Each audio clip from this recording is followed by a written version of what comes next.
السلام علیکم ورحمۃ اللہ وبرکاتہ.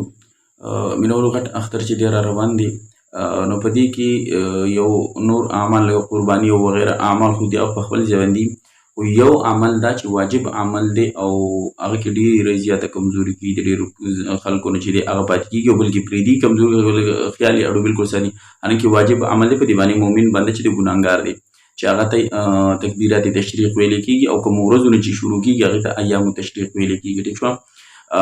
نو تکبیرات تشریق په هر نارینه زنانه عاقل بالغ باندې چې دی دا واجب دی. څنګه واجب دی؟ کوم ټیم کې وایي د نهمې ذوالحجې د سحر لمونځ نه واله تر د 14مې ذوالحجې د مازدیګر د لمونځه پورې په هر نارینه زنانه عاقل بالغ باندې د هر فرض لمانځه نه پس یو ځل ویل چې دی واجب دی. بعضې خلک 3 ځل وایي او 3 ځل چې دی څه دغه نشته دی، یو ځل ویل چې دی هغه واجب دی.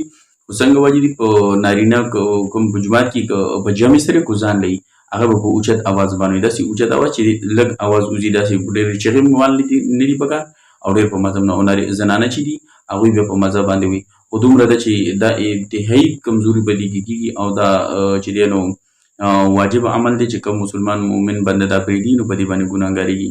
د ذوالحجې چې دی هغه به د خیالي د ورځ نه چې دی په 9 تاریخ د خیالي د ورځ چې دی هغه زمونږ د عرفې ورځ راځي، 9مه ذوالحجې راځي. نو د هغې نه بعضې خلک چې دی سعودي کې چې دی نو هغوی د عرفې ورځ چې ده نو د جمعې ورځ 8م تاریخ دی.